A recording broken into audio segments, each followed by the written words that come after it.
Hello friends, welcome back to our channel toppers target. तो कैसे हैं आप सब? मैं उम्मीद करती हूँ आप सब अच्छे होंगे और आप सबकी प्रिपरेशन अच्छे से चली रही होगी।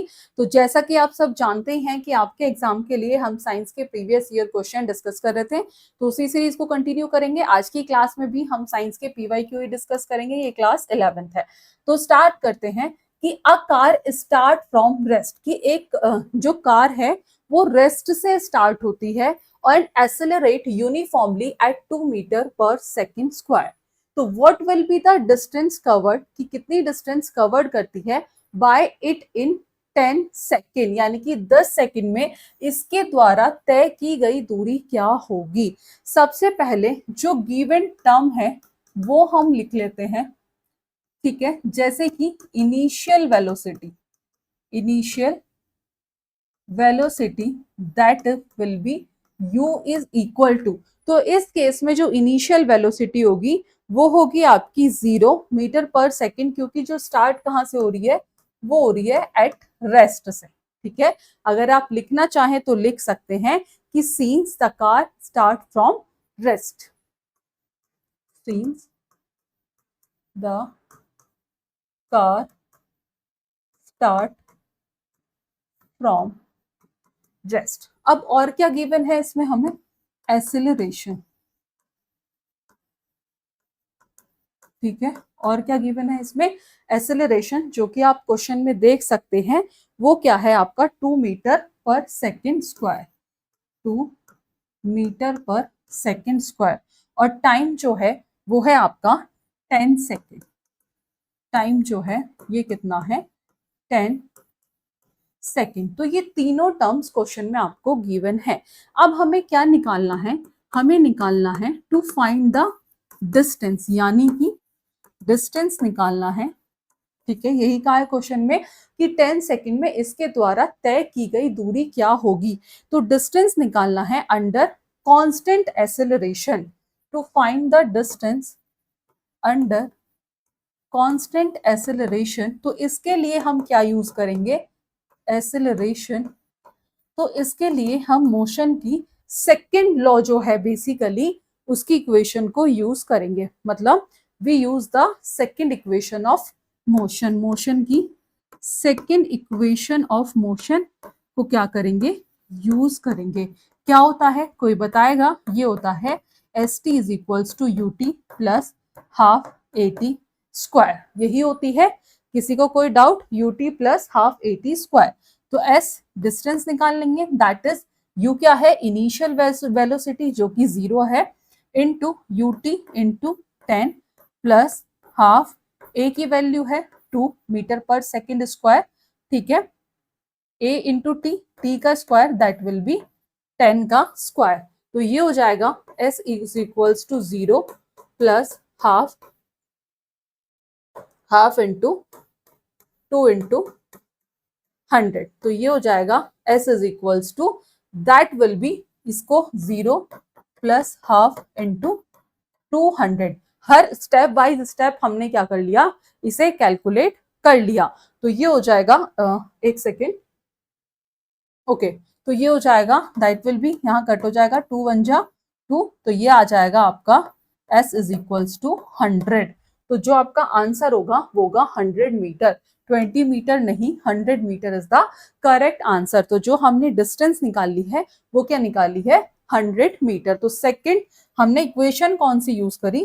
तो हमने मोशन की सेकंड इक्वेशन यूज करी, जो कि थी s t is equals to u t plus half a t square. जो हमें इनिशियल वेलोसिटी जो थी that will be 0, time given है 10 प्लस हाफ एक्सेलरेशन 2, और टाइम है दैट इज 10 का स्क्वायर। फिर से एक बार देख लीजिए, 10 जीरो जा 0 plus half into 2 into 10 that will B 100। तो ये हो गया, sorry, that will be 0 0 plus half into 200। इसे यहाँ कट कर देंगे, दैट विल बी 100। तो ये आ जाएगा आपका 100 मीटर। तो जो आपका बी ऑप्शन है that is the correct answer. ठीक है, आगे बढ़ते हैं। Next question, question number second है आपका, दो रेजिस्टर गिवन है। एक है आपका R1 है 4 ओम और R2 है दैट विल बी 12 ओम जो कि पैरेलल में कनेक्टेड हैं।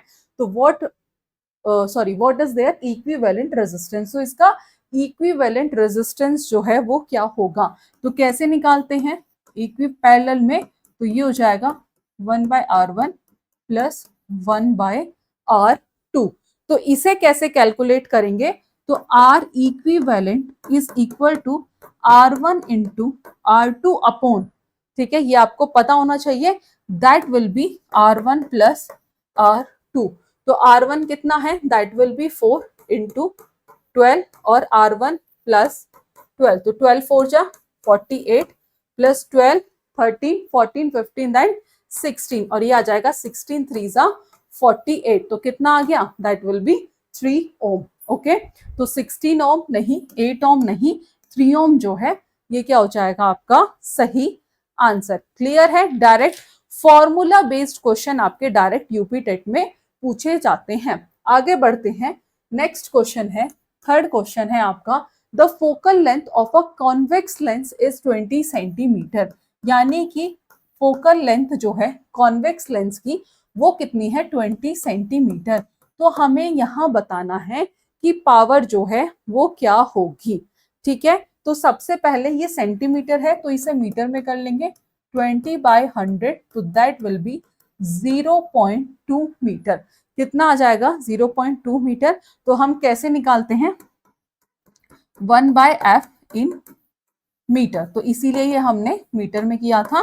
तो 1 दैट विल बी 0.2। जब हम इसे कैलकुलेट करेंगे तो ये क्या आ जाएगा आपका, that will be plus power is equals to plus 5.0 dioptre. ठीक है, तो जो पहला ही ऑप्शन है ये क्या हो जाएगा सही आंसर। किसी को कोई डाउट, आगे बढ़े। Okay, next question, question number 4 है, what is the kinetic energy of an object. Kinetic energy पूछी है, मास जो है वो है 2 kg, moving with a velocity 5 metre per second. तो काइनेटिक एनर्जी कैसे निकालते हैं, हाफ mv²। मास जो गिवन है वो कितना है, 2 kg है, वेलोसिटी जो गिवन है वो है 5 मीटर पर सेकेंड। तो वैल्यू पुट करेंगे, ये हो जाएगा हाफ इंटू 2 इंटू 5 का square, that will be half into 2 into 5 5 जा, दैट विल बी 25। ये कितना हो गया, 25। तो कैसे निकालेंगे, ये कैंसिल आउट हो जाएगा। ठीक है, तो काइनेटिक एनर्जी ये आ जाएगा आपका,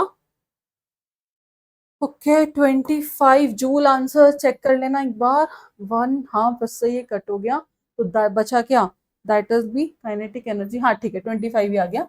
तो ये आ गया kinetic energy is equals to 1 into 25, तो that is 25 joule. Let's see option, तो पहला है 10 जूल, नहीं 25 joule is the correct answer. Clear है, यहाँ तक किसी को कोई डाउट, आगे बढ़े। ओके, क्वेश्चन नंबर 6 है कि how many moles are present in 36 gram of water. बताना है कि कितने मोल्स प्रेजेंट होते हैं 36 ग्राम ऑफ वाटर में। ये जो मोल्स वाला क्वेश्चन है ये आपका बहुत बार पूछा गया है। तो नंबर ऑफ मोल्स जो है हम कैसे निकालते हैं, मास अपॉन मोलर मास। ठीक है, कैसे निकालते हैं हम नंबर ऑफ मोल्स, की मास अपॉन मोलर मास। तो यहां पर जो n है वो क्या है, that is number of moles, mass क्या है, m क्या है, दैट इज मास, और कैपिटल M क्या है, ये है आपका मोलर मास। तो सबसे पहले वाटर का मोलर मास जो है वो कैलकुलेट करेंगे, 2 इंटू 1 प्लस 16, दैट इज 2 1 जा 2 प्लस 16, दैट इज 18। तो 18 क्या आ गया, मोलर मास। मास कितना है 36 अपॉन 18, और 18 1 जा 18, 18 2 जा 36, तो कितना आ गया, दैट विल बी 2 मोल। तो 1 मोल नहीं, 2 mole is the correct answer. तो जो बी ऑप्शन है ये क्या हो जाएगा आपका सही आंसर। आगे बढ़े, नेक्स्ट क्वेश्चन, क्वेश्चन नंबर 7 है कि what type of chemical reaction is represented by the equation Zn। बताना है कि ये किस तरीके की केमिकल रिएक्शन है। ZnCuSO4 gives ZnSO4 plus you. तो बताना है आपको कि ये जो रिएक्शन है ये किस तरीके की है। तो आप देख रहे होंगे ये सारे जो टाइप्स हैं ये किसके हैं, combination reaction, sorry chemical reaction के हैं। तो कॉम्बिनेशन रिएक्शन की जनरल इक्वेशन की बात करूं, जब दो रिएक्टेंट मिलके क्या फॉर्म करते हैं, एक सिंगल प्रोडक्ट बनाते हैं, जिसे हम क्या कहते हैं, कॉम्बिनेशन रिएक्शन कहते हैं। H2O2 it will form H2O। तो इसे बैलेंस करने के लिए क्या कर लेते हैं, 2H2O। बैलेंसिंग आप सभी को आती होगी। डिकम्पोजिशन में क्या होता है कि सिंगल रिएक्टेंट जो है वो मिलके ब्रेक डाउन होता है दो या उससे ज्यादा प्रोडक्ट में। डिस्प्लेसमेंट में क्या होता है, हाईली रिएक्टिव मेटल जो है वो लेस रिएक्टिव मेटल को डिस्प्लेस कर देता है। तो ये जो रिएक्शन है इसमें कॉम्बिनेशन नहीं है, डीकम्पोजिशन नहीं है, लेकिन डिस्प्लेसमेंट है। यहाँ पर जो है जिंक जो है कॉपर को रिप्लेस कर रहा है, क्योंकि इसमें जो हाईली रिएक्टिव मेटल है वो लीस्ट रिएक्टिव मेटल को डिस्प्लेस करता है।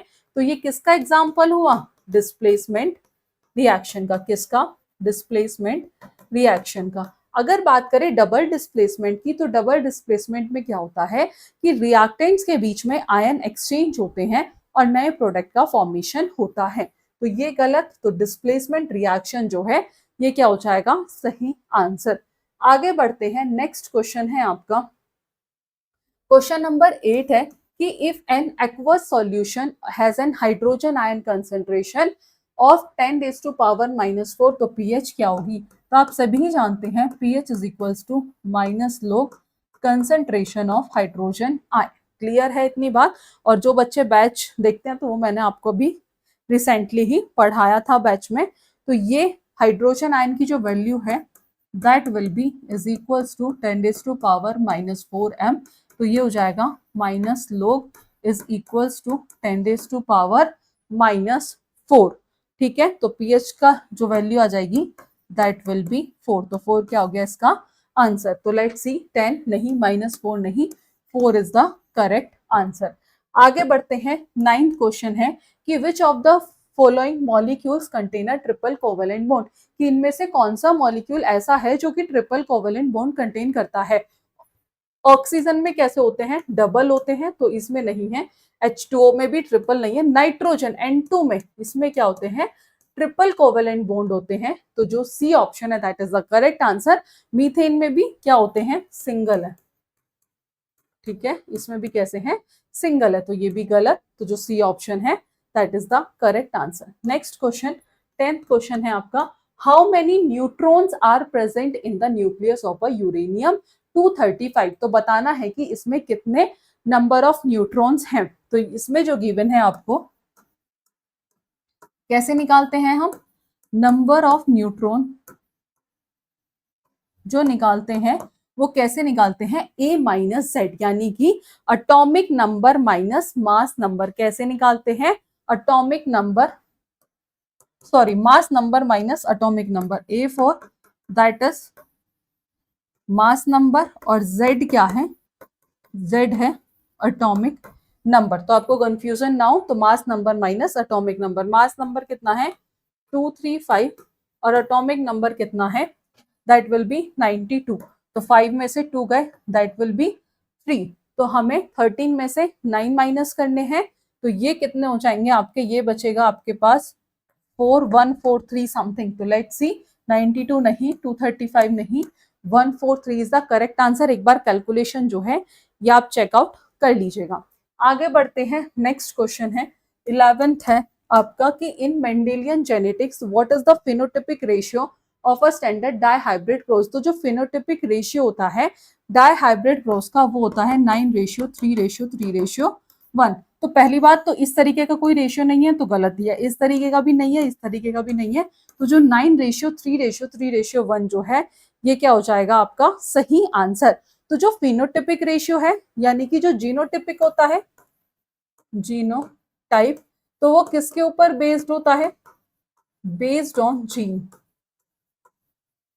ठीक है, और जो फिनोटिपिक है, फिनोटिपिक है वो किसके ऊपर बेस्ड होता है, बेस्ड ऑन अपीयरेंस। ठीक है, किसके ऊपर बेस्ड होता है, अपीयरेंस के ऊपर बेस्ड होता है। तो इसमें जो सी ऑप्शन है ये क्या हो जाएगा सही आंसर। आगे बढ़ते हैं, नेक्स्ट क्वेश्चन है आपका 12th क्वेश्चन है, the normal systolic and diastolic blood pressure. तो ये होता है आपका सिस्टोलिक जो होता है दैट विल बी 120 और डायस्टोलिक जो होता है दैट विल बी 80, यानी कि 120/80। तो 80/120 mmHg आपको एग्जैक्ट जो है वो पता होना चाहिए। तो दैट विल बी 120। जो सिस्टोलिक होता है ये कितना होता है, ये होता है 120। और क्वेश्चन में जो सबसे पहला टर्म है वो है ये, तो 120। तो जिसमें 120 है यानी कि बी ऑप्शन क्या हो जाएगा, सही आंसर। ए गलत, सी गलत, डी गलत, तो जो बी ऑप्शन है that is the correct answer. आगे बढ़ते हैं। 13 क्वेश्चन है कि विच प्लांट हार्मोन, कि कौन सा प्लांट हार्मोन जो है रिस्पॉन्सिबल होता है एपिकल डोमिनेंस के लिए, तो ये होता है ऑक्सिन। कौन सा हार्मोन ऐसा है जो रिस्पॉन्सिबल होता है, वो होता है ऑक्सिन। एपिकल डोमिनेंस एक ऐसा फिनोमिना है जिसमें जो मेन सेंट्रल स्टेम होती है वो स्ट्रांगली ग्रो करती है और जो लेटरल बर्ड होती हैं वो क्या हो जाती हैं, सप्रेस्ड हो जाती हैं। तो दैट इज एपिकल डोमिनेंस। ठीक है, तो कौन सा हार्मोन है, ऑक्सिन। साइटोकाइनिन नहीं, इथाइलिन नहीं, auxin is the correct answer. आगे बढ़ते हैं। तो प्लांट हार्मोन और उनके फंक्शन। तो साइटोकाइनिन जो है ये सेल डिवीजन में प्रमोट करता है, जो कि लेटरल बर्ड्स की ग्रोथ में हेल्प करता है। बेसिकली एंटी सेंसेंस हार्मोन्स है, ठीक है, ऑक्सिन के अपोजिट ये काम करता है। इथाइलिन एक गैसियस प्लांट हार्मोन है जो फ्रूट रिपाइनिंग को क्या करता है, प्रमोट करता है, जो कि लीफ और फ्रूट फॉल यानी कि एब्सिशन से में हेल्प करता है, जो कि एजिंग और स्ट्रेस रिस्पॉन्स में रिस्पॉन्सिबल है। इसका इथाइलिन का देखो मेन फंक्शन आपको जो ध्यान रखना है वो है फ्रूट रिपाइनिंग, दैट इज इंपॉर्टेंट, बाकी ज्यादा नहीं। ऑक्सिन जो सेल इलोंगेशन में प्रमोट करता है, जो एपिकल डोमिनेंस, फोटोट्रोपस और रूट इनिशिएशन के लिए रिस्पॉन्सिबल होता है। एब्सिसिक एसिड जिसे हम स्ट्रेस हार्मोन कहते हैं, ये पूछ लिया जाएगा कि स्ट्रेस हार्मोन किसे कहा जाता है, तो एब्सिसिक एसिड को कहते हैं। ठीक है, बस आपको इतना ध्यान रखना है। और ये प्लांट ग्रोथ को क्या करता है, इनहिबिट करता है। लास्ट क्वेश्चन है इसका, how many chromosomes are present in a human gamete. किसमें, कि ह्यूमन गैमेट में कितने नंबर ऑफ, हाँ, कितने क्रोमोसोम जो हैं वो प्रेजेंट होते हैं। तो ह्यूमन गैमेट में जो प्रेजेंट होते हैं वो होते हैं आपके 23। ह्यूमन गैमेट यानी कि किस किस की बात हो रही है, स्पर्म और एग सेल, और ये फॉर्म कैसे होते हैं, by meiosis. Human gamete, sperm and egg cell form by कैसे फॉर्म होते हैं, बाय मियोसिस। कैसे फॉर्म होते हैं, बाय मियोसिस।